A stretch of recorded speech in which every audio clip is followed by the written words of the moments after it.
이반 일리치의 죽음 다시 일. 레프 톨스토이 지음. 이항제 옮김. 커다란 법원 건물에서 멜빈스키 사건을 심리하던 재판관들과 검사가 휴정 시간에 이반 예고로비치 세베크의 집무실에 모여 이야기를 나누다가 유명한 크라소프 사건을 화제에 올렸다. 표도르 바실리 예비치는 이 사건이 해당 재판소의 관할이 아니라고 증거를 대면서 열을 올렸고, 이반 예고로비치도 자기 의견을 고수했으며 처음부터 이 논쟁에 끼어들지 않았던 표트르 이바노비치는 거기에 관여하지 않고 방금 배달된 신문 베도모스티를 훑어보고 있었다. 여러분, 표트르 이바노비치가 말했다. 이반 일리치가 죽었어요? 정말로요? 여기를 읽어보세요. 아직 잉크 냄새가 나는 새 신문을 표드르 바실리 예비치에게 건네며 표트르 이바노비치가 말했다. 검은색으로 테두리가 쳐진 부골 안에는 다음과 같은 내용이 실려 있었다. 프라스코비아 표도르브나 골로피나는 항소 법원 판사인 사랑하는 남편 이반 일리치 골로빈이 1882년 2월 4일에 운명했음을 비통한 마음으로 친지들과 지인들께 알려드립니다. 발인은 금요일 오후 1시. 이반 일리치는 방에 모여있던 신사들의 동료였고 그들 모두 그를 사랑했다. 그는 벌써 몇 주 동안 병을 앓고 있었는데 고칠 수 없는 병이라고 했다. 그의 자리는 공석으로 남아있었지만 그가 사망할 경우 알렉세이 예프가 그 자리에 임명되고 알렉세이 예프의 자리에는 빈나코프나 시타벨이 임명될 것이라는 설이 떠돌고 있었다. 그래서 세베크의 집무실에 모여있던 신사들이 이반 일리치의 사망 소식을 듣고 맨 처음 떠올린 생각은 이 죽음이 자기 자신들과 지인들의 자리 이동이나 승진에 어떤 의미가 있느냐는 것이었다. 이제 시타벨이나 빈니코프의 자리는 아마도 내 차지가 될 거야. 표드르 바실리 예비치는 생각했다. 오래전부터 약속된 것이니까 이번 승진으로 사무실이 생기는 것은 물론 수입도 800루블이나 더 늘어나겠지. 이제 처남이 칼루가에서 이곳으로 이동할 수 있게 청을 넣어야겠군. 표트르 이바노비치는 생각했다. 아내가 아주 좋아하겠지? 이제 처가집 식구들을 위해 내가 아무것도 해준 게 없다는 말은 절대 못할 거야. 병상에서 일어나지 못할 거라고 생각은 했지만 표트르 이바노비치가 큰 소리로 말했다. 애석하군요. 그런데 대체 어디가 아팠었나요? 의사들도 확실한 진단을 내릴 수 없었어요. 다시 말해 의사들이 진단을 내리긴 했는데 저마다 소견이 달랐답니다. 내가 마지막으로 보았을 때만 해도 회복될 것 같았는데 나는 새해 명절 이후로 가보질 못했어요. 가봐야지 하고 늘 생각하고 있었는데 그런데 남긴 재산은 있나요? 부인에게 뭔가 아주 작은 것이 있는 것 같은데 별로 가치가 없어요. 그렇군요. 어쨌든 가봐야 하는데 그 집이 워낙 멀어나서. 당신 집에서 멀다는 말이겠지요. 당신 집에서는 모든 곳이 다 멀지요. 저 사람은 내가 강 건너에서 사는 걸 용서할 수 없는 모양입니다. 세베크에게 미소를 지어 보이며 표트르 이바노비치가 말했다. 그들은 시내 사이에 거리가 멀다고 서로 이야기를 나누다가 법정으로 향했다. 이반 일리치의 사망 소식을 듣고 그들의 마음속에 떠오른 생각은 이 때문에 있을 수 있는 자리 이동과 보직 변경에 대한 것만은 아니었다. 가까운 지인이 죽었다는 소식을 들은 사람들은 누구나 그렇듯이 그들도 죽은 게 자신이 아니라 그라는 사실에 안도감을 느꼈다. 그래, 죽었군. 하지만 나는 이렇게 살아있어. 그들 각자는 이렇게 생각하거나 느꼈다. 이와 동시에 가까운 지인들, 이른바 이반 일리치의 친구들은 이제 예의상 아주 따분한 의무를 수행하기 위해 추도식에 가서 미망인에게 조의를 표해야 한다는 생각을 무의식적으로 했다. 고인과 가장 가까웠던 사람은 표드르 바실예비치와 표트르 이바노비치였다. 표트르 이바노비치는 법률 학교를 같이 다닌 동료였는데 자신이 이반 일리치에게 빚진 게 많다고 생각했다. 표트르 이바노비치는 식사하는 자리에서 아내에게 이반 일리치의 사망 소식을 전하고 처남을 그들의 관할 지역으로 이동시킬 수 있을 것 같다고 말해 주었다. 그러고는 잠시 쉬지도 않고 연미복을 입더니 이반 일리치의 집으로 출발했다. 이반 일리치가 사는 아파트의 현관 입구에 사륜 포장마차 한 대와 승용마차 두 대가 서 있었다. 아래층 현관의 옷걸이 옆에 가루약으로 윤을 낸 금줄과 금슬로 장식된 번쩍이는 관뚜껑이 벽에 비스듬히 세워져 있었다. 검은 옷을 입은 여인 둘이 짧고 가벼운 모피 외투를 벗고 있었다. 한 명은 이반 일리치의 누이로 낯익은 얼굴이고 다른 한 명은 낯선 부인이었다. 표트르 이바노비치의 동료인 시바르츠가 위층에서 내려오다가 막 현관으로 들어오는 그를 위층 계단에서 발견하고는 멈춰서서 눈을 한번 찡긋해 보였다. 그 모습은 마치 이반 일리치는 바보처럼 살다 갔어요. 우리는 정말 멋지게 살고 있는데 말이죠. 라고 말하는 것 같았다. 영국식으로 구렛 나루를 기른 시바르츠의 얼굴과 연미복을 입은 여인 모습은 늘 그렇듯이 우아하고 엄숙한 분위기를 자아냈는데 그의 장난기 많은 성격과 언제나 모순되는 이 엄숙함이 여기서는 유난히 그럴싸하게 보인다고 표트르 이바노비치는 생각했다. 표트르 이바노비치는 부인들을 먼저 지나가게 했고 그들 뒤를 따라 천천히 계단을 올라갔다. 시바르츠는 내려오지 않고 그대로 위층 계단에 멈춰 서 있었다. 표트르 이바노비치는 그 까닭을 알아챘다. 오늘 밤 카드 놀이를 할 장소에 대해 의논하고 싶은 것이 분명했다.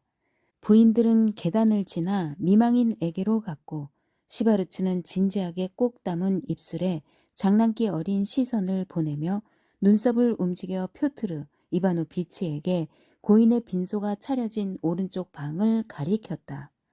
표트르 이바노비치는 방에 들어갔지만 늘 그렇듯이 이런 자리에서 뭘 해야 할지 몰라 머뭇거렸다. 그는 이런 경우에 성호를 긋는 것이 좋다는 사실만은 확실히 알고 있었다.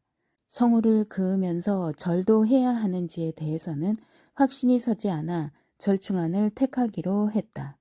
방 안으로 들어서면서 그는 성호를 긋기 시작했고 마치 절을 하듯이 약간 허리를 굽혔다. 그는 두 손을 움직이고 고개를 숙이면서 가능한 한 방 안을 둘러보았다. 고인의 조카로 보이는 젊은이 둘이 성호를 그으며 방에서 나가고 있었는데 한 명은 김나지움 학생이었다. 노파 하나가 꼼짝 않고 서 있었다.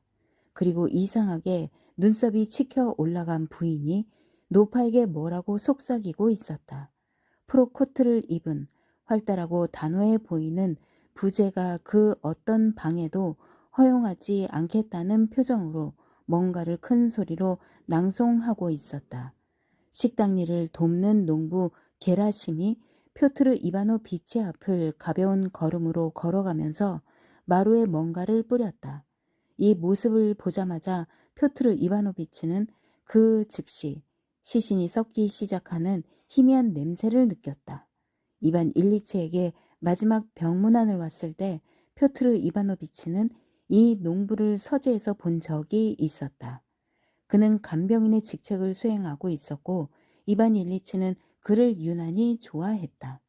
표트르 이바노비치는 계속 성호를 그으며 관과 부제와 구석 탁자 위에 놓인 성상들 사이에 중간 방향에 대고 가볍게 절을 했다. 잠시 후 한 손으로 성호를 긋는 동작이 너무 길었다는 생각이 들자 동작을 멈추고 고인을 유심히 살펴보기 시작했다. 죽은 사람들의 누워있는 모습이 항상 그렇듯이 고인은 뻣뻣하게 굳은 사지를 관 바닥에 깔개에 푹 파묻고 영원히 꺾인 머리로 베개를 베고 있었는데 그 모습이 죽은 사람답게 유난히 묵직해 보였다. 그리고 죽은 사람들이 항상 그렇듯이 푹 꺼진 관자놀이 위로 훤히 드러난 밀랍 같은 노란 이마와 마치 윗입술을 내리 누를 듯이 툭 비어져 나온 코를 내놓고 있었다. 살아있을 때와는 상당히 다른 모습이었다. 고인은 표트르 이바노비치가 마지막으로 보았을 때보다 훨씬 마르긴 했지만 죽은 사람들이 다 그렇듯이 얼굴은 오히려 살아있을 때보다 더 아름답고 특히 더 의미 있게 보였다. 그 얼굴에는 해야만 했던 일을 다 했고 제대로 해냈다는 표정이 어려 있었다. 그 밖에도 고인의 표정에는 살아있는 자들에게 보내는 질책이나 경고도 엿보였다. 표트르 이바노비치에게는 이 경고가 부적절하게 보였고 적어도 자신과는 아무 상관이 없다고 생각했다. 그는 왠지 마음이 불쾌해져서 다시 한번 서둘러 성호를 긋고는 자신이 보기에도 실례일 정도로 너무 급하게 몸을 돌려 문 쪽으로 갔다. 시바르츠는 통로로 사용하는 옆방에서 다리를 넓게 벌리고 선 채 뒷짐을 진 양손으로 실크 해트를 만지작거리면서 그를 기다리고 있었다. 장난기 많고 깨끗하고 우아한 시바르츠의 모습을 보자 표트르 이바노비치의 마음이 밝아졌다. 표트르 이바노비치는 시바르츠 같은 사람은 이런 추도식은 물론이고 어떤 괴로운 인상도 마음에 두지 않는다는 것을 알고 있었다. 그의 모습은 이렇게 말하고 있었다. 이반 일리체의 추도식 같은 사건은 모임 일정을 깰 만한 충분한 사유가 될 수 없어요. 다시 말해 오늘 밤에 하인이 새 양초 4개를 탁자 위에 세우는 동안 그 무엇도 카드 한 벌을 뜯어서 뒤섞는 것을 방해할 수 없습니다. 이 사건이 우리가 오늘 밤을 즐겁게 보내는 것을 방해할 수 있다고 예측하는 것은 대체로 근거가 없어요. 그는 옆으로 지나가는 표트르 이바노비치에게 귓속말로 표도르 바실리 예비치의 집에서 열리는 카드 놀이판에 합류할 것을 제안했다. 하지만 표트르 이바노비치는 오늘 밤 카드 놀이를 할 운명이 아닌 듯했다. 키가 작고 뚱뚱한 프라스코비아 표도르 브나는 날씬하게 보이려고 몹시 애를 썼음에도 불구하고 어깨 아래로 갈수록 펑퍼짐해 보였다. 검은 상복을 입고 머리에 레이스가 달린 베일을 쓴 채 관 맞은편에 서 있던 부인처럼 이상하게 눈썹을 치켜 올린 미망이는 다른 부인들과 자기 방에서 나와 그들을 고인의 빈소가 차려진 방문 쪽으로 안내하며 이렇게 말했다. 이제 곧 추도식이 있습니다. 안으로 들어가시지요. 시바르츠는 미망인의 이 제안을 받아들이겠다는 것인지 거절하겠다는 것인지 어정쩡하게 고개를 숙여 인사하더니 그대로 그 자리에 서 있었다. 표트르 이바노비치를 알아본 프라스코비아 표도르 브나가 한숨을 내쉬고 그에게 바싹 다가와 손을 잡고 말했다. 당신이 이반 일리치의 진실한 친구였다는 것을 알아요. 그녀는 자신의 말에 상응하는 행동을 표트르 이바노비치로부터 기대하면서 그를 바라보았다. 표트르 이바노비치는 빈소에서 성호를 그어야만 했듯이 여기서는 미망인의 손을 잡고 한숨을 내쉬며 그렇습니다 하고 말해야만 한다는 것을 알고 있었다. 그래서 그는 그렇게 했다. 그러자 기대했던 효과가 나타났다. 그도 감동하고 미망인도 감동한 것이다. 시작하려면 시간이 좀 남았으니 저하고 잠시 가시죠. 드릴 말씀이 있습니다. 미망인이 말했다. 팔을 좀 빌려주세요. 표트르 이바노비치가 팔을 내밀고 팔짱을 낀 두 사람은 시바르츠 옆을 지나 안쪽 방으로 향했다. 시바르츠는 표트르 이바노비치에게 아쉽다는 듯이 한쪽 눈을 찡긋해 보였다. 에이, 카드놀이는 틀렸네요. 죄송하지만 다른 파트너를 구할 겁니다. 5명도 괜찮으니까 빠져나오게 되면 오세요. 그의 장난기 어린 눈은 이렇게 말했다. 표트르 이바노비치는 더 깊고 더 슬프게 한숨을 내쉬었고 프라스코비아 표도르 브나도 고마운지 그의 팔을 꼭 잡았다. 그들은 방 전체가 분홍빛 크레톤 사라사로 덮이고 램프 불빛이 희미하게 비치는 그녀의 응접실로 들어가 탁자 옆에 자리를 잡았다. 그녀는 소파에, 표트르 이바노비치는 등받이가 없는 나지막하고 푹신한 의자에 앉았는데 의자의 스프링이 망가지고 앉은 자리 밑이 이상하게 움직이는 바람에 그는 몹시 불편했다. 프라스코비아 표도로브나는 그에게 다른 의자에 앉으라고 미리 말하고 싶었지만 그런 말이 지금 자기 상황과는 어울리지 않는다고 생각해서 그만두었다. 이 나지막하고 푹신한 의자에 앉으면서 표트르 이바노비치는 이반 일리치가 이 응접실을 꾸미면서 녹색 나뭇잎이 그려진 분홍빛 크레톤 사라사를 쓰면 어떻겠느냐고 자신에게 조언을 구하던 일이 떠올랐다. 미망인이 탁자 옆을 지나 소파에 앉으면서 응접실에는 자잘한 물건들과 가구들로 가득 차 있었다. 검은 만틸라의 검은 레이스가 탁자의 조각 장식에 걸리고 말았다. 표트르 이바노비치가 조각 장식에 걸린 레이스를 떼어내려고 엉거주춤 몸을 일으키자 그의 몸무게에서 벗어난 나지막한 의자의 스프링이 요동치면서 그를 밀쳐냈다. 미망인이 직접 레이스를 떼어내는 걸 보고 표트르 이바노비치는 좀 전에 요동친 의자의 스프링을 내리 누르며 다시 의자에 앉았다. 하지만 미망인이 레이스를 제대로 떼어내지 못하는 것을 보고 표트르 이바노비치는 다시 몸을 일으켰고 그러자 의자는 다시 요동치기 시작하면서 삐걱거리기까지 했다. 이 모든 소동이 끝나자 그녀는 깨끗하고 하얀 삼배 손수건을 꺼내 들고 눈물을 흘리기 시작했다. 표트르 이바노비치는 레이스 때문에 벌어진 소동과 의자와의 실랑이로 기분이 차갑게 식어 잔뜩 얼굴을 찌푸린 채 앉아 있었다.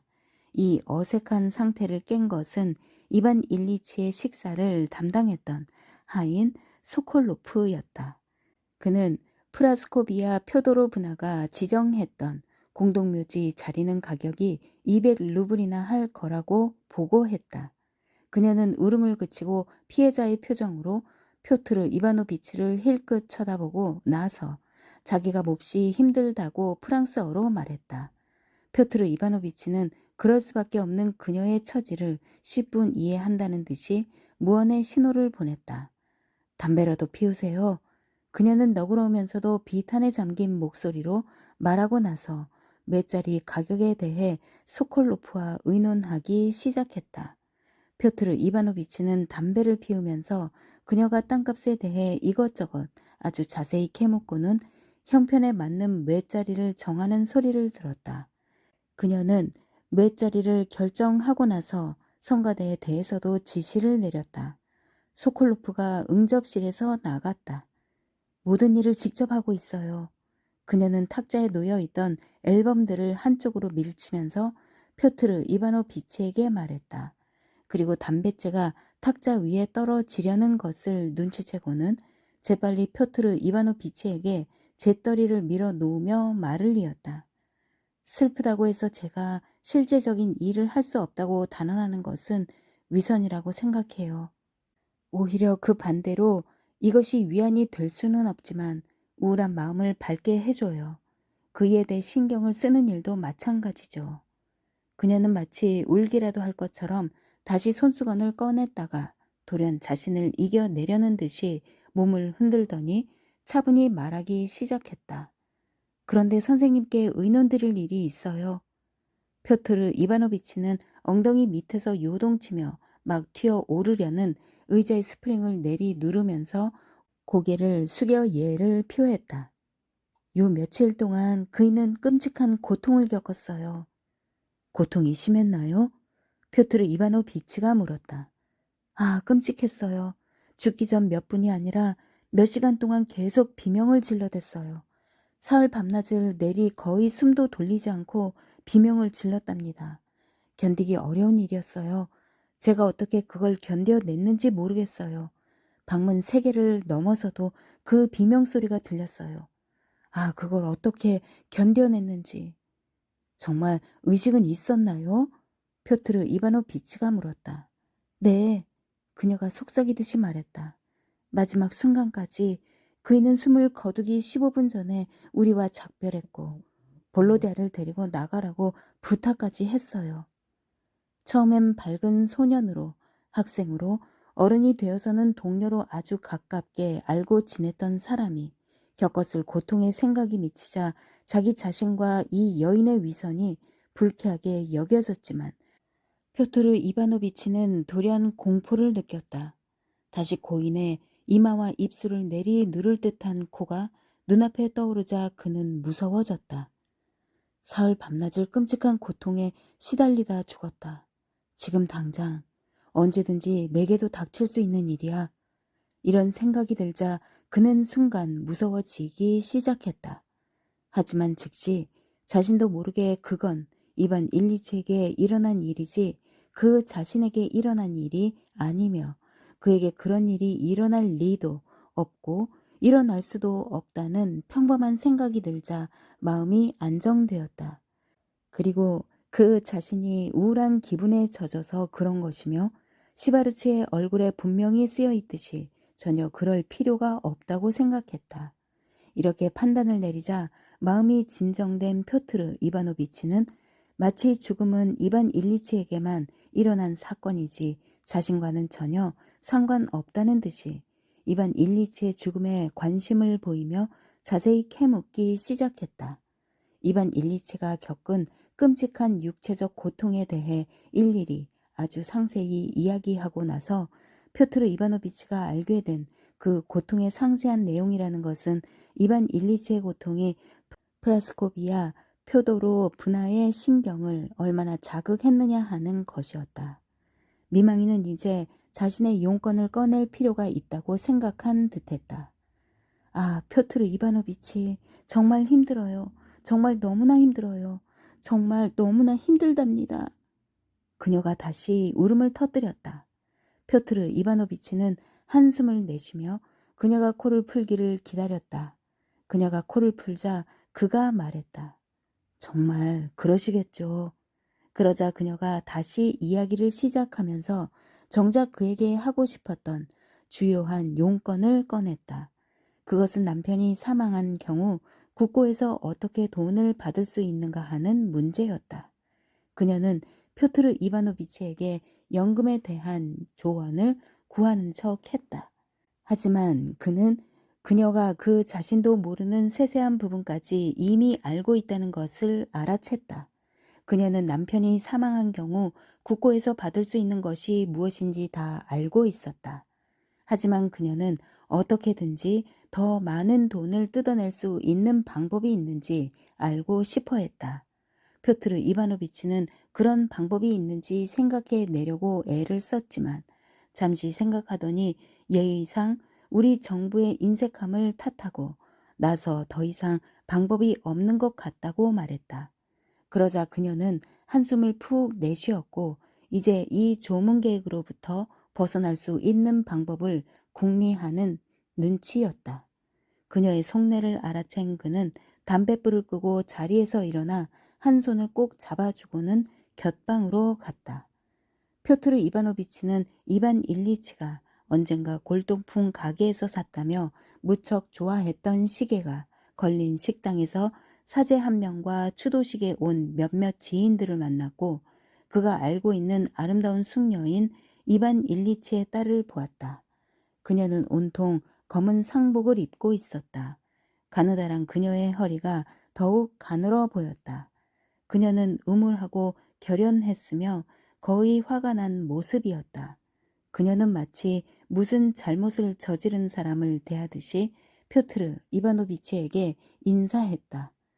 그녀 뒤에는 똑같이 화난 표정을 한 젊은이가 서 있었는데 페트르 이바노비치가 알고 있는 부유한 예심 판사로 듣기로는 그녀의 약혼자였다. 표트르 이바노비치는 침울한 표정을 지으며 그들에게 인사하고 고인의 빈소가 차려진 방으로 가려고 했는데 그때 계단 아래에서 이반 일리치를 빼닮은 김나지움 학생인 아들의 모습이 나타났다. 아들은 표트르 이바노비치가 기억하는 법률학교 시절의 어린 이반 일리치의 모습 그대로였다. 울어서 퉁퉁 부은 학생의 두 눈은 순진함을 잃어버린 10서너 살짜리 소년들에게서 흔히 볼 수 있는 그런 눈이었다. 소년은 표트르 이바노비치를 보자 침울한 표정을 짓고 부끄러운 듯 얼굴을 찡그렸다. 표트르 이바노비치는 아이에게 고개를 한번 끄덕이고 나서 고인의 빈소가 차려진 방으로 들어갔다. 촛불, 비탄에 젖은 신음소리, 향냄새, 눈물, 흐느낌 속에서 추도식이 시작되었다. 표트르 이바노비치는 자기 앞에 서 있는 사람의 발을 바라보며 잔뜩 얼굴을 찌푸린 채 서 있었다. 그는 한 번도 고인의 얼굴을 쳐다보지 않았고 끝까지 마음을 약하게 만드는 분위기에 휩쓸리지 않았으며 맨 먼저 자리를 뜨는 사람들 틈에 섞여 그 방에서 나왔다. 곁방에는 아무도 없었다. 식당 일을 돕는 농부 게라심이 고인의 방에서 뛰어나와 억센 손으로 손님들의 외투를 모두 들춰보고는 표트르 이바노비치의 외투를 찾아 건네주었다. 그래 게라심, 자네는 어떤가? 무슨 말이라도 해야 할 것 같아 표트르 이바노비치가 말했다. 마음이 아프지? 하느님의 뜻이지요. 모두가 가야 할 길입니다. 게라심은 촘촘하고 농부다운 하얀 이를 드러내며 말했다. 그는 한창 열심히 일하는 사람처럼 활기차게 현관문을 열더니 큰 소리로 마부를 불러 표트르 이바노비치를 마차에 태우고 나서 더 해야 할 일을 생각해낸 사람처럼 도로 현관 계단으로 뛰어 올라갔다. 표트르 이바노비치는 향냄새, 시신과 석탄산 냄새를 맡고 나서 마시는 이 신선한 공기가 유난히 상쾌하게 느껴졌다. 어디로 모실까요? 마부가 물었다. 늦지 않았군. 표도르 바실리 예비치 집으로 가자. 표트르 이바노비치는 마차를 타고 출발했다. 실제로 그가 도착했을 때 첫 번째 3판 승부가 끝나가고 있어서 그는 5번째 멤버로 편하게 끼어들 수 있었다. 이반 일리치의 과거사는 지극히 단순하고 평범했으며 지극히 끔찍했다. 이반 일리치는 항소 법원 판사로 재직하다가 45살에 죽었다. 그는 페테르부르크에서 여러 부처와 국을 두루 거치며 출세한 관리의 아들이었다.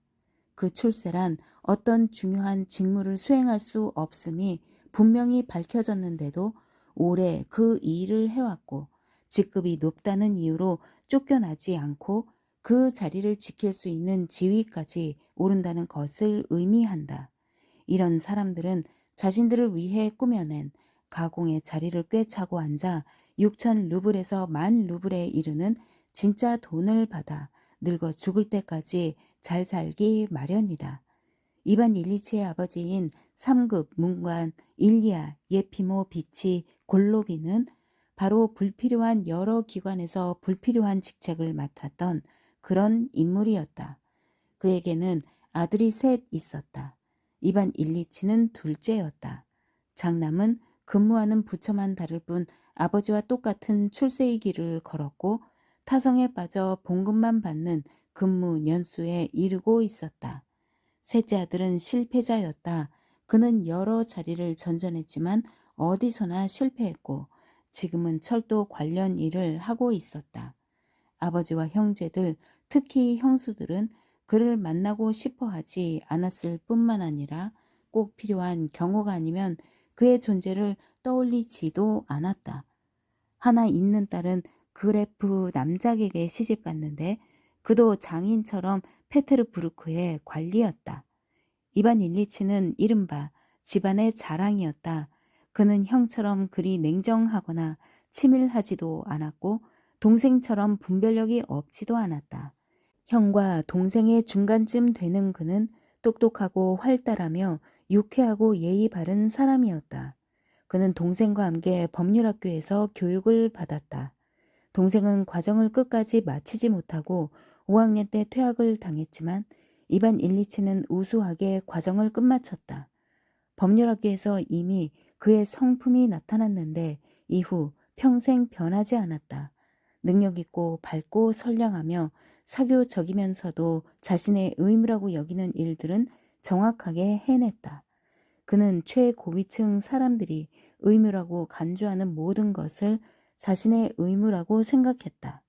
그는 어렸을 때나 그 후 어른이 되어서나 아첨과는 거리가 먼 사람이었지만 아주 젊었을 때부터 불빛을 향해 날아드는 하루살이처럼 사교계의 최고위층 사람들에게 이끌렸고 그들의 태도와 인생관을 터득하면서 그들과 우호적인 관계를 맺어 나갔다. 어린 시절과 청년 시절에 마음을 빼앗기며 열중했던 대상들이 있었지만 그런 것들은 모두 그에게 커다란 흔적을 남기지 않고 그대로 지나갔다. 그는 호색이나 허영심에도 빠져보았고 졸업할 무렵 고학년 시절에는 자유주의 사상에도 빠져보았지만 이 모든 것들은 그의 감정이 확실하게 가리켰던 일정한 범위를 벗어나지 않았다. 법률학교 시절에 그는 지금까지 역겹다고 생각했던 행동을 저질렀는데 그 행동을 하는 순간 스스로에게 혐오감을 느꼈다. 하지만 나중에 고위급 인사들이 그런 행동을 한다는 것을 알고는 그런 행동이 나쁘다고 생각하지 않게 되었다. 그는 그런 행동이 좋은 것이라고 인정하지는 않았지만 그런 행동을 한 것을 완전히 잊어버렸고 그런 행동에 대한 기억으로 전혀 괴로워하지 않았다. 이반 일리치는 10급 문관으로 법률 학교를 졸업한 후 아버지가 제복을 맞추라고 준 돈으로 샤르메르 양복점에서 옷을 맞췄고 레스파이스피넴이라는 라틴어 글귀가 새겨진 작은 메달을 시계줄에 장식용으로 매달았다. 그는 은사인 대공과 작별 인사를 하고 고급 레스토랑 도논에서 친구들과 식사를 하고 나서 최고급 가게에 주문해 구입한 최신 유행하는 여행 가방, 속옷, 옷, 세면 도구와 화장용품, 담요 등등을 챙겨서 아버지가 그를 위해 마련해둔 현 지사 특별 보좌관으로 부임하러 지방으로 떠났다. 지방에 부임한 이반 일리치는 법률학교에서 그랬듯이 자신을 위해 즉시 편안하고 기분 좋은 상황을 만들어냈다. 그는 근무하면서 경력을 쌓아갔고 동시에 유쾌하고 품위 있게 즐기기도 했다. 이따금 상부의 위임을 받아 군으로 출장을 다녀오기도 했는데 직위가 높은 사람에게나 낮은 사람에게나 똑같이 예의를 갖춰 행동했다. 그에게 주어진 임무는 주로 분리파 교도에 관한 문제였는데 그는 정확하고 청렴결백하게 자신의 임무를 수행했고 이에 대해 더없는 자부심을 느꼈다. 그는 젊은 데다 가볍고 즐겁게 노는 것을 좋아하는 성향이었지만 업무를 수행할 때는 극도로 신중하고 관료적이고 엄격하기까지 했다. 하지만 사회생활에서는 자주 장난스럽고 기지가 넘쳤으며 항상 선량하고 예의 바르게 행동했다. 그를 한 가족처럼 대했던 현 지사와 그의 부인은 그를 봉앙팡이라고 불렀다. 지방에서 지내는 동안 그는 세련된 법조인인 자신을 귀찮게 따라다니는 부인들 중 하나와 관계를 맺기도 했다. 부인 모자가게 여주인과도 관계가 있었다. 지방으로 출장 나온 시종무관들과 술자리를 함께하고 저녁 식사 후에 그들을 데리고 멀리 교회로 나가기도 했다. 현 지사와 그의 부인에게도 잘 보이려고 애를 썼지만 그의 이런 모든 행동은 아주 격조 있고 점잖아서 누구도 그를 험담할 수 없었다. 사실 이 모든 행동은 젊음은 객기를 부리는 것이라는 프랑스 격언에 어울리는 것이었다. 깨끗한 손으로 깨끗한 셔츠를 입고 프랑스어로 말하며 그가 벌인 이 모든 행동은 특히 최상류 사회에서 늘 있는 일로서 고위급 인사들이 인정하는 것이다. 이렇게 5년을 지방에서 근무하고 나자 이반 일리치에게 근무지를 옮길 수 있는 기회가 찾아왔다. 새로운 법원들이 생겨났고 새로운 사람들이 필요했던 것이다. 이반 일리치도 바로 새로운 사람이 되었다. 이반 일리치에게 예심 판사직을 맡아달라는 제안이 들어오자 근무지가 다른 현에 있었고 그동안 맺어놓은 관계를 포기하고 새로운 관계를 맺어야 했지만 그는 이 제안을 받아들였다. 친구들이 송별회를 베풀어 주었고 함께 단체 사진을 찍고 은재 담뱃갑을 선물했다. 그는 새로운 근무지로 떠났다. 예심 판사로서 이반 일리치는 전임지에서 특별 보좌관으로 일할 때와 마찬가지로 예의 바르게 행동하고 직무와 사생활을 구별할 줄 알았기 때문에 모든 사람들의 존경을 받았다. 그에게 예심 판사의 직무는 이전의 직무보다 훨씬 더 재미있고 매력적이었다. 샤르메르 양복점에서 맞춘 제복을 입고 긴장한 나머지 떨면서 현 지사의 접견을 기다리는 청원자들과 그를 부러워하는 다른 관리들 앞을 자연스러운 걸음걸이로 지나서 곧장 지사의 집무실로 들어가 지사와 함께 담배를 피우고 차를 마시곤 하던 이전 직무도 즐거웠었다. 하지만 그가 직접 마음대로 다룰 수 있는 사람들은 적었다. 상부의 위임을 받아 출장을 가서 만나게 되는 군의 경찰서장들과 분리파 교도들이 그런 사람들이었다. 그는 자기 마음대로 다룰 수 있는 이 사람들을 정중하고 거의 친구처럼 대하기를 좋아했고 또 그들을 파멸시킬 수 있는 힘을 가진 그가 자신들을 친구처럼 편하게 대한다는 것을 그들이 느끼도록 하는 것을 좋아했다. 그 당시 그런 사람들은 많지 않았다. 하지만 예심 판사가 된 지금은 제 아무리 높은 사람이든 잘난 체 않은 사람이든 예외 없이 모두 이반 일리치의 손 안에 있었다. 그가 제목이 적힌 종이 위에 정해진 말 몇 마디만 쓰면 제 아무리 지위가 높고 잘난 체 않은 사람도 피고인이나 증인으로 소환해서 마음만 먹으면 자리에 앉히지도 않고 자신 앞에 세워둔 채 묻는 말에 대답하게 할 수도 있었다. 하지만 이반 일리치는 자신의 권력을 결코 남용하지 않았고 오히려 그 반대로 권력을 부드럽게 행사하려고 애썼다.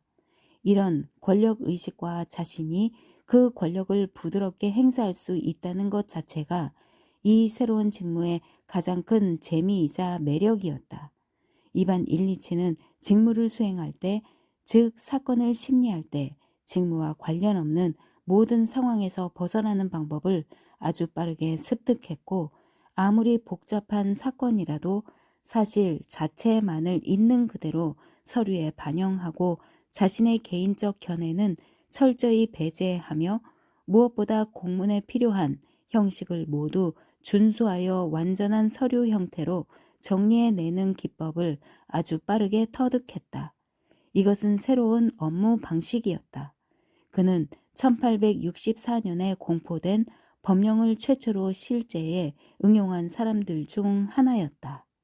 예심 판사 자리에 임명되어 새로운 도시로 이사한 이반 일리치는 새로운 사람들을 사귀고 새로운 연주를 만들어 갔으며 전과는 다르게 처신했고 태도도 약간 달라졌다.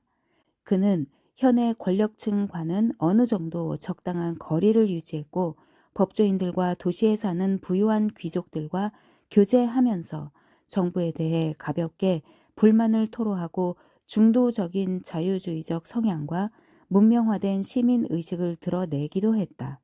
그러면서도 세련된 옷차림은 그대로 유지한 채 새로운 직무를 시작한 이반 일리치는 턱수염을 깎지 않고 잘하는 대로 그냥 내버려 두었다. 이반 일리치의 삶은 새 도시에서도 여전히 아주 유쾌했다. 현 지사에게 불만을 표하곤 하는 사교계의 분위기는 우호적이고 좋았다. 봉급도 더 많았고 이때 시작한 휘스트도 그의 삶에 적잖은 기쁨을 가져다 주었는데 그는 카드 놀이를 즐길 줄 아는 재능이 있었고 상황 판단이 빠르고 아주 정확해서 대체로 언제나 승자가 되었다. 새 도시에서 근무한 지 2년이 지나 이반 일리치는 아내가 될 여자를 만났다.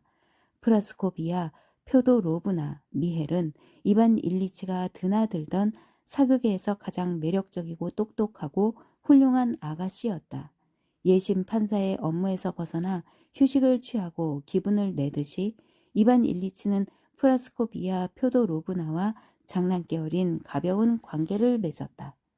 이반 일리치는 특별 보좌관으로 근무할 때 춤을 자주 추었지만 예심 판사가 되고 나서는 거의 춤을 추지 않았다. 비록 신설 기관의 5급 관리지만 춤에 관한 한 누구보다 잘 출 수 있다는 것을 증명하고 싶을 때만 춤을 추었다. 그는 이런 의미에서 가끔 저녁 파티가 끝나갈 즈음에 프라스코비아 표도로브나와 춤을 추곤 했는데 주로 이렇게 춤을 추는 동안 그녀의 마음을 사로잡았다. 그녀는 그에게 홀딱 반했다.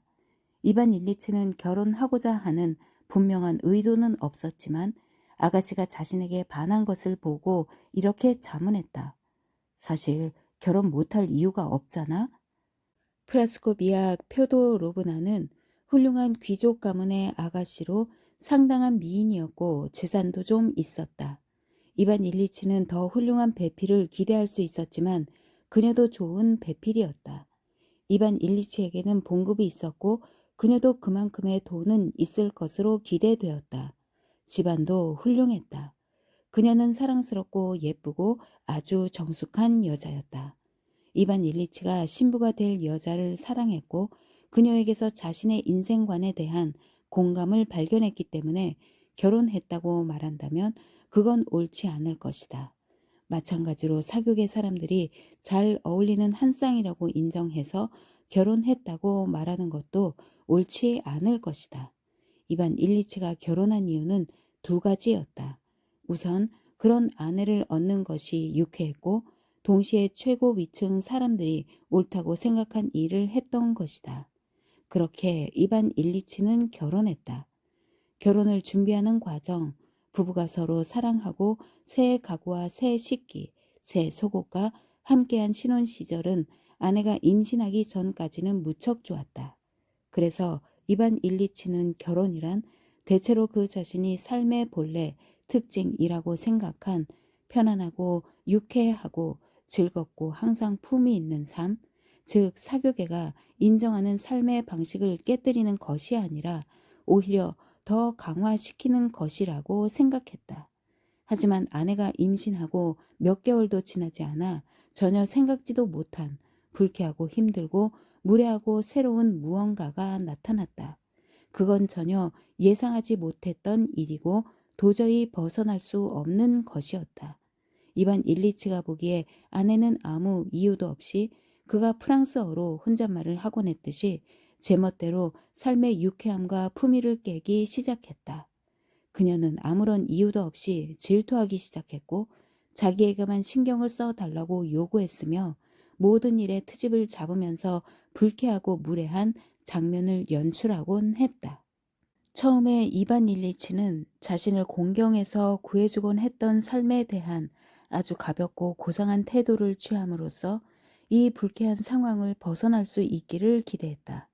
그는 아내의 기분을 무시하려고 하면서 계속 이전처럼 편하고 유쾌하게 살았다. 친구들을 집으로 초대해 카드 놀이를 했고 자신이 직접 클럽에 가거나 친구들 집에 가기도 했다.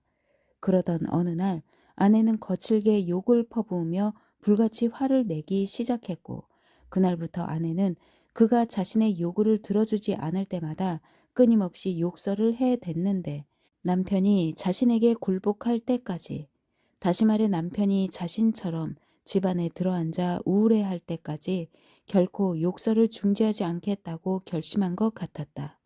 이반 일리치는 두려움에 몸서리쳤다. 그는 부부 생활이 적어도 자신의 아내와는 언제나 유쾌하고 품위 있는 삶을 촉진하는 것이 아니라 반대로 자주 그러한 삶을 파괴한다는 것을, 그래서 이 파괴로부터 자신을 지켜야 한다는 것을 깨달았다. 이반 일리치는 자신을 지킬 방법을 찾기 시작했다. 업무는 프라스코비아 표도로브나에게 두려운 마음을 일으키게 하는 유일한 부분이었다. 그리하여 이반 일리치는 자신의 독립된 세계를 지키기 위해 업무와 이와 관련된 온갖 의무를 이용하여 아내와 싸우기 시작했다. 아내는 아이의 출산부터 아이에게 수유하려는 시도와 여러 번의 실패, 그리고 아이와 산모가 실제로 아프거나 아픈 것처럼 보이는 경우에 이르기까지 모든 일에 이반 일리치가 동참할 것을 요구했지만 그는 이런 일에 어떻게 관여해야 할지 전혀 몰랐다. 그럴수록 가정을 벗어나 자신의 세계를 만들어야 한다는 생각을 더욱 확고히 했다. 아내가 더 신경질을 부리고 더 까탈을 부릴수록 이반 일리치는 삶의 무게중심을 업무로 옮겨갔다. 그는 전보다 더 일을 사랑했고 공명심도 더 강해졌다. 결혼한 지 채 1년도 되지 않아 이반 일리치는 부부 생활이 삶의 편안함을 가져다 주기도 하지만 본질적으로 아주 복잡하고 고통스러운 것임을 아주 빨리 깨달았다. 따라서 자신의 의무를 수행하기 위해서는, 즉 상류사회가 인정하는 품위 있는 삶을 살기 위해서는 업무에 대한 원칙처럼 부부 생활에서도 일정한 원칙을 만들어야 한다는 것을 깨달았다. 그래서 이반 일리치는 부부 생활에 대한 자기 나름의 원칙을 만들었다.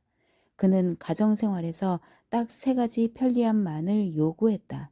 그것은 아내가 남편에게 해줄 수 있는 집, 밥, 집안 살림, 잠자리였다. 특히 세상 사람들이 정해놓은 부부 생활의 품위 있는 겉모습을 요구했다.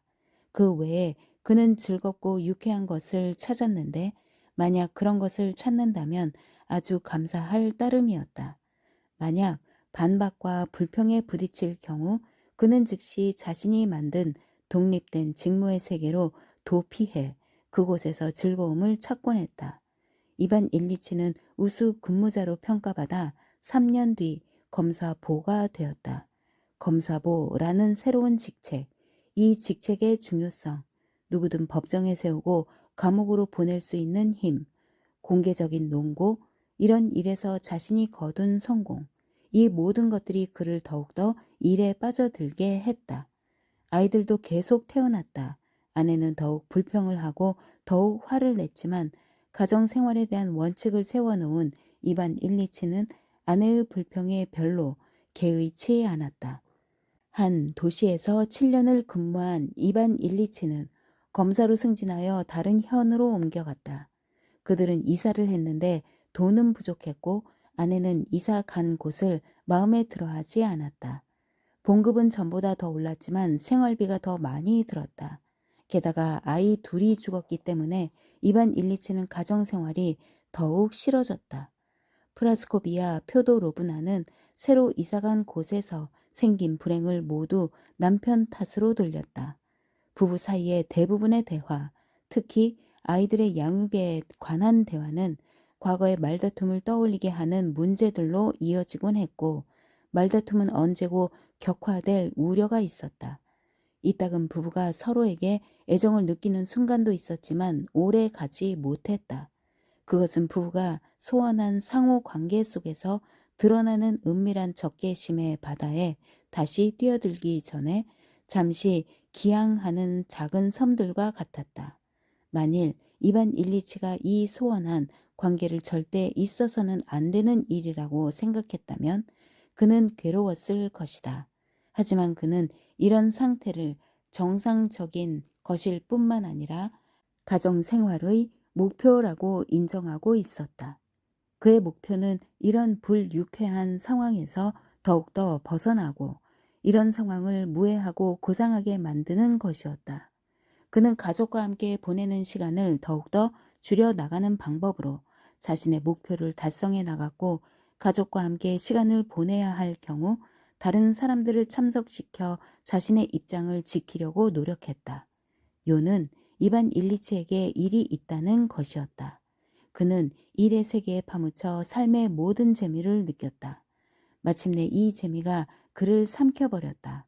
마음만 먹으면 누구든지 파멸시킬 수 있는 권력과 힘이 자신에게 있다는 의식, 비록 외적인 것이지만 법정에 들어서거나 부하 직원들을 만날 때 느껴지는 자신에 대한 예우, 상관들과 부하들 앞에서 거둔 성공, 그리고 무엇보다 스스로 느끼기에도 탁월한 업무 수행 능력, 이 모든 것들이 그를 기쁘게 했다.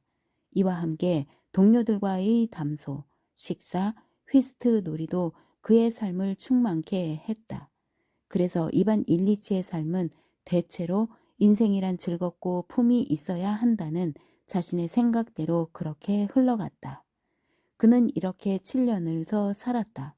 큰딸은 벌써 16살이 되었고 사내 아이가 또 죽었고 김나지움에 다니는 아들이 하나 남았는데 늘 가정 불화의 원인이었다. 이반 일리치는 아들을 법률학교에 보내고 싶어 했지만 프라스코비아 표도로브나는 남편에게 나쁜 마음을 먹고 김나지움에 넣어버렸다. 딸은 집에서 교육을 받으며 잘 자랐고 아들도 공부를 꽤 잘했다. 결혼 후 17년 동안 이반 일리치의 삶은 그렇게 흘러갔다. 벌써 고참 검사가 된 그는 더 좋은 자리를 기대하며 몇 번의 자리 이동을 거절하고 있었다. 그러던 어느 날 그의 평온한 삶을 송두리째 뒤흔든 불쾌하고 황당한 상황이 벌어졌다. 이반 일리치는 대학 도시의 재판장직을 기다리고 있었는데 어찌된 일인지 고페라는 동료가 그를 제치고 그 자리를 차지했던 것이다. 화가 난 이반 일리치는 이번 인사를 비난하기 시작했고 고페는 물론 가까운 상관과 언쟁을 벌였다. 이 일로 그는 냉대를 받기 시작했고 다음 인사 이동에서도 제외되었다. 그것은 1880년에 일어난 일이었다. 그 해는 이반 일리치의 삶에서 가장 힘든 시기였다. 그 해 들어 봉급은 생활하기에도 빠듯했고 그는 모든 사람들에게 잊힌 존재가 되었기 때문이다. 그가 보기에 자신에 대한 대우가 너무나 가혹할 정도로 부당했는데도 다른 사람들은 아주 평범한 일로 여기고 있었다. 심지어 아버지조차도 그를 도와줄 의무가 없다고 생각했다. 그는 모두가 자기를 버렸다고 느꼈다. 그들은 연봉 3,500 루블 정도 받는 그의 처지가 아주 정상이며 심지어 행운이라고 생각했다.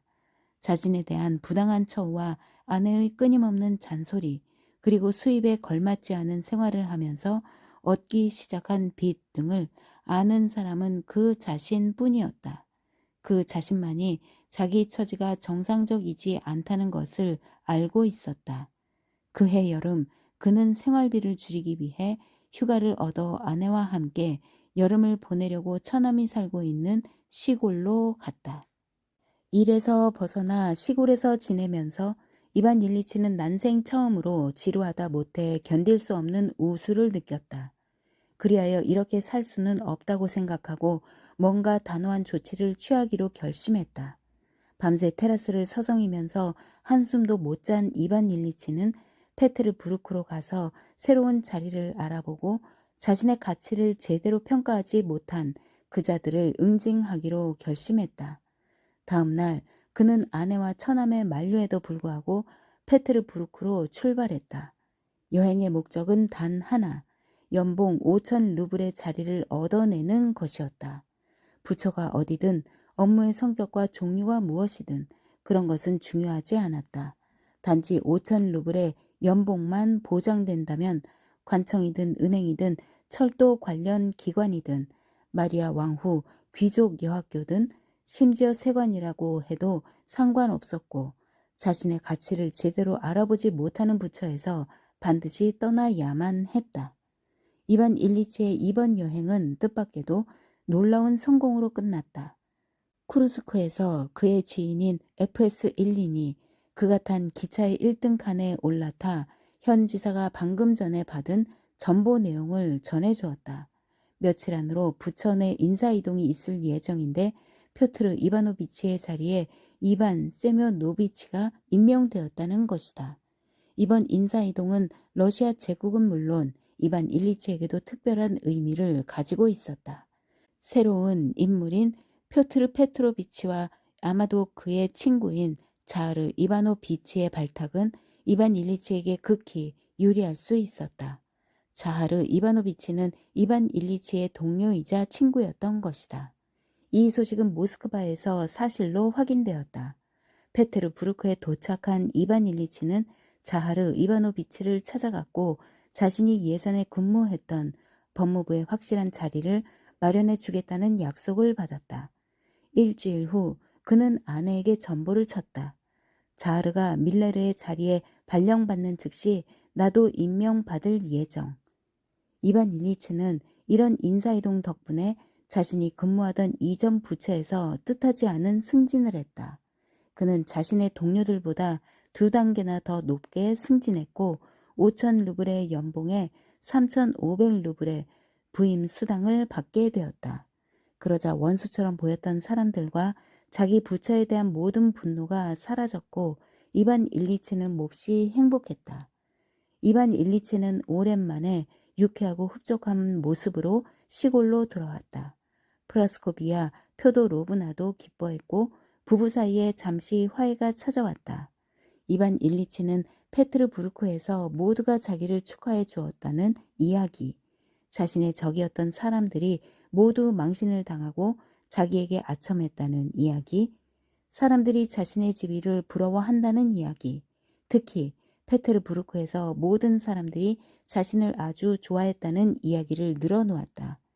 프라스코비아 표도로브나는 남편의 이야기에 귀를 기울이며 그 이야기를 믿는 채 했고 전혀 반박하지 않았는데 사실 그녀는 새로 이사갈 도시에서 새로운 생활을 꾸려갈 계획을 짜느라 여념이 없었다.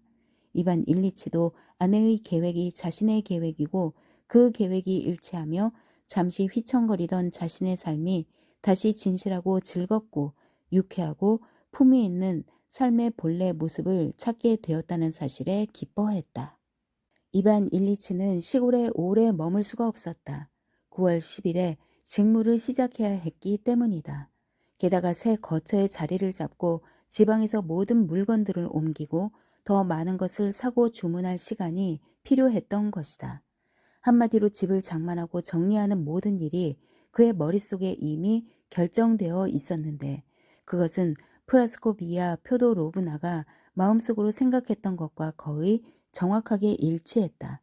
모든 것이 아주 잘 정리되고 아내와도 같은 목적을 갖게 된 지금 함께 사는 시간이 적다는 것을 제외하면 신혼 초 이후로 그 어느 때보다 아주 화목하고 사이가 좋았다.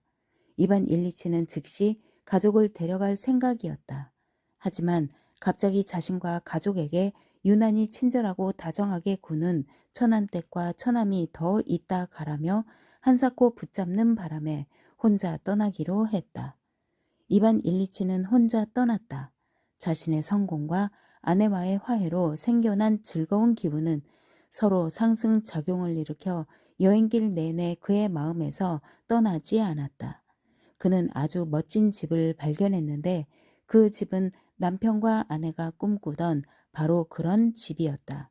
천장이 높은 넓고 고풍스러운 응접실과 편리하고 웅장한 서재, 아내와 딸이 사용할 방들, 아들을 위한 공부방 등 모든 것이 그들 가족을 위해 일부러 맞춰 놓은 것만 같았다.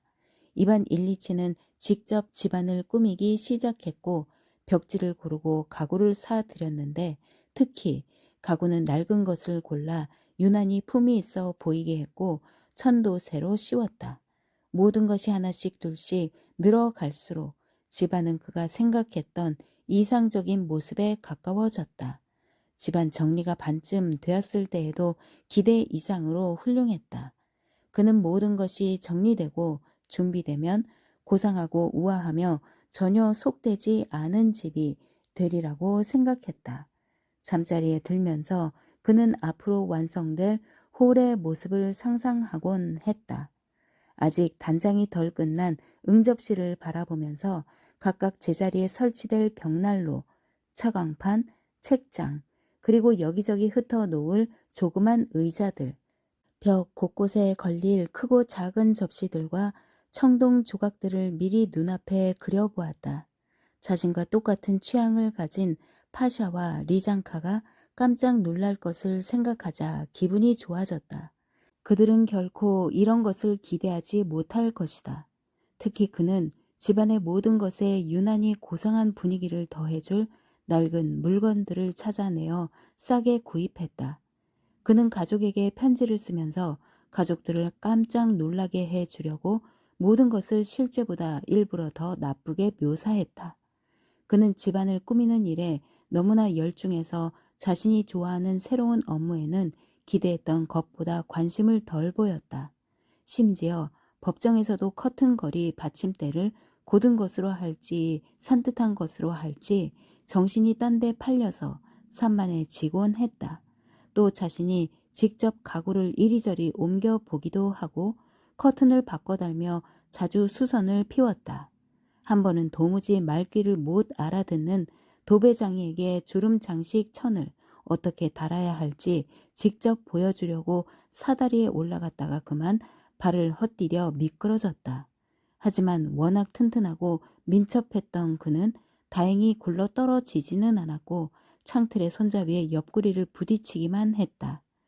부딪힌 곳은 조금 아팠지만 통증은 금세 사라졌다. 이반 일리치는 집안을 꾸미는 내내 유난히 즐겁고 기운이 넘쳤다. 그는 15년은 더 젊어진 느낌이라고 편지에 썼다. 집 단장은 9월 안에 끝날 거라고 생각했지만 10월 중순까지 계속되었다. 그 대신 집은 더욱 멋지고 훌륭해졌다. 그 혼자만 그렇게 말한 것이 아니라 집을 본 사람은 누구나 그렇게 말했다. 사실 아주 부자는 아니면서 부자와 비슷하게 보이고 싶어 하는 사람들에게 공통적으로 나타나는 게 있다. 다마스크 쟁물, 흑당꽃, 양탄자와 청동 조각들, 검고 번쩍이는 물건들. 이 모든 것은 어떤 부류의 사람들이 어떤 부류의 사람들과 비슷해지기 위해 사들이는 것들이다. 이반 일리치의 집을 장식한 물건들도 다 그만한 것들이어서 남의 관심을 끌 만한 것이 하나도 없었지만 그에게는 모든 게 뭔가 특별한 것으로 보였다. 그는 기차역으로 가족을 마중 나가 단장을 끝내고 환하게 불을 밝힌 집으로 데려왔다.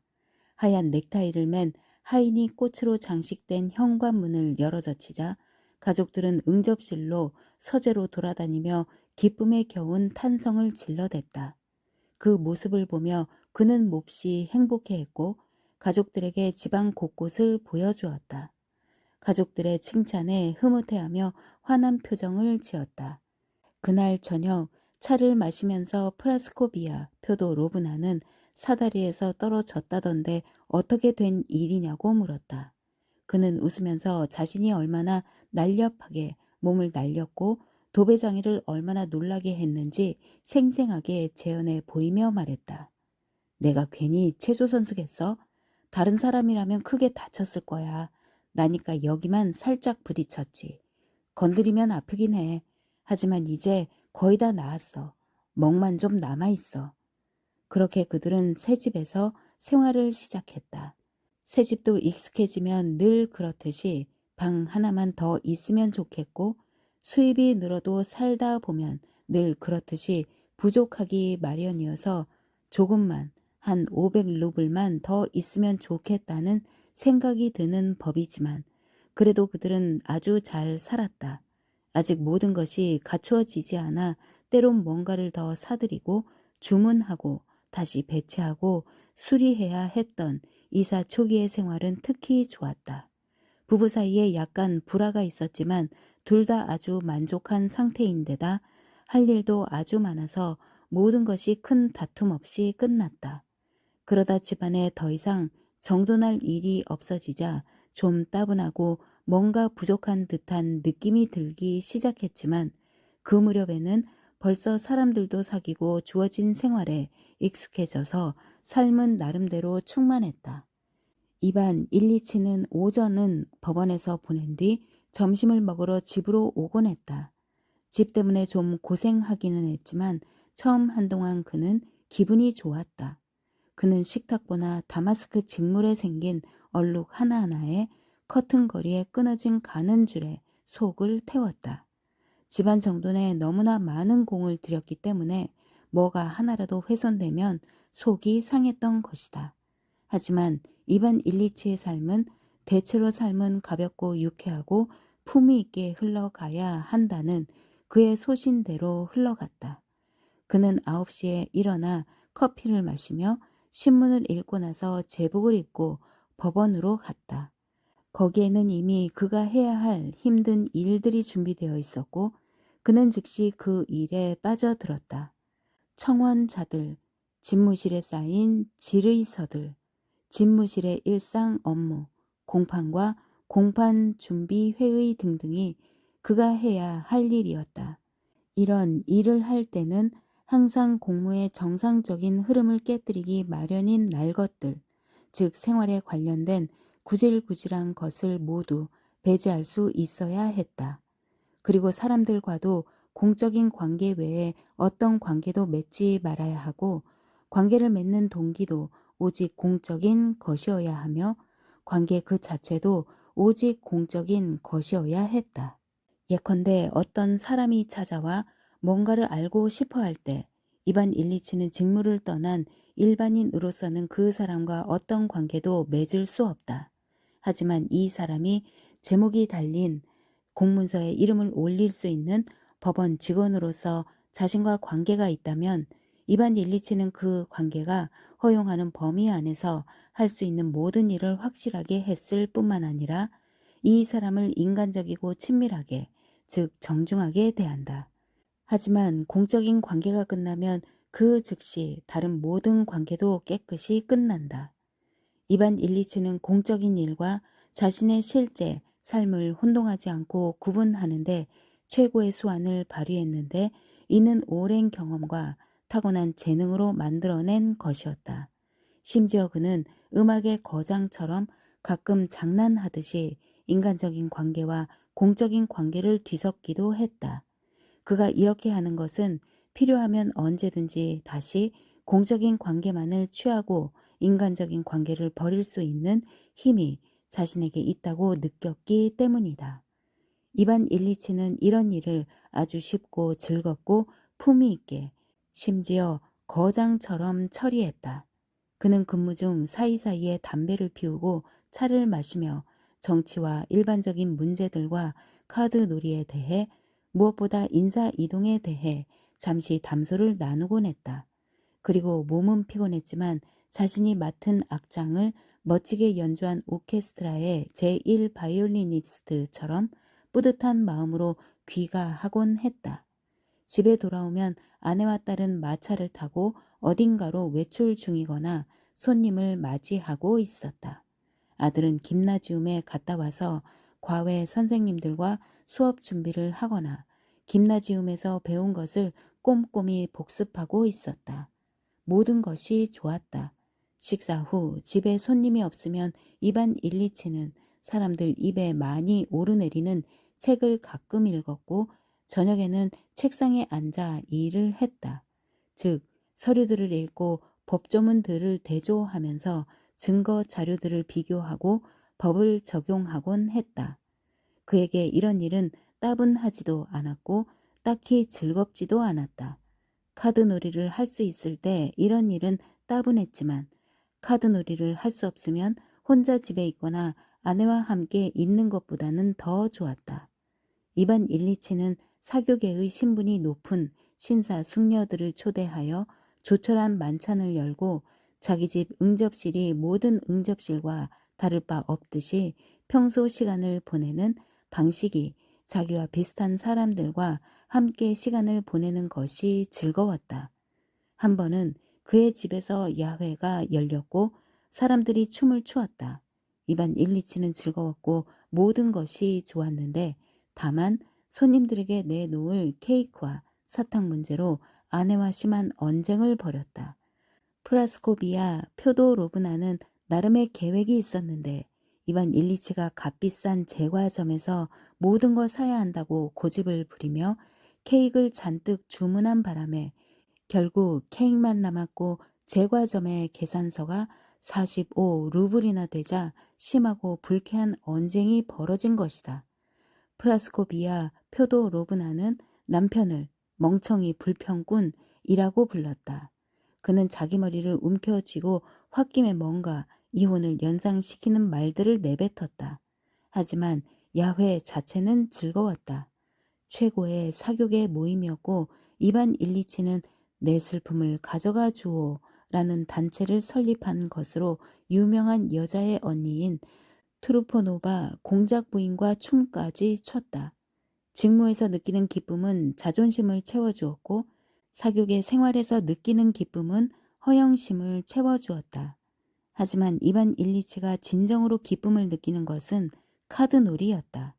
그는 모든 것을 마친 후에 누리는 기쁨, 아무리 불쾌한 일을 겪은 후에라도 마치 촛불처럼 다른 모든 것들 앞에서 타오르는 기쁨이 있다면 그건 조용하고 좋은 친구들과 앉아 카드를 치는 것이라고 고백하곤 했다. 그것도 반드시 4명이, 5명이 게임을 할 때 한 판 쉬게 되면 짐짓 좋아하는 체 하지만 그때마다 아주 속이 쓰렸다. 영리하고 진지하게 적어도 카드를 칠 때는 게임을 하고 나서 저녁을 먹고 포도주를 한잔하는 것은 진짜 즐거운 일이었다. 카드놀이가 끝난 후, 특히 돈을 조금 딴 후 많이 따는 것은 불쾌한 일이었다. 이반 일리치는 최상의 기분으로 잠자리에 들곤 했다. 그들은 그렇게 살아가고 있었다. 그들의 집에서 최고의 사교 모임이 열리곤 했고 지체 높은 사람들과 젊은이들도 드나들었다. 남편과 아내, 딸은 자신의 지인들을 바라보는 시각이 완전히 일치했다.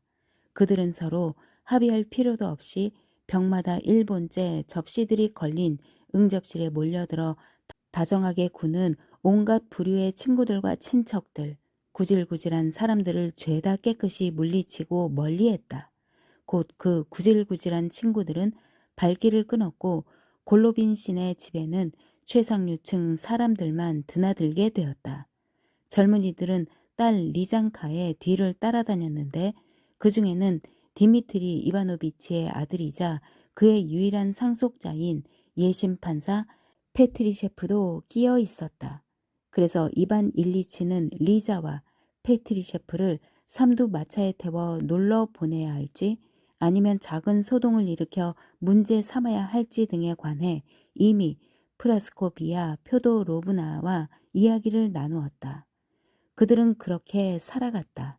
그리고 모든 것이 변함없이 그렇게 아주 순조롭게 흘러갔다.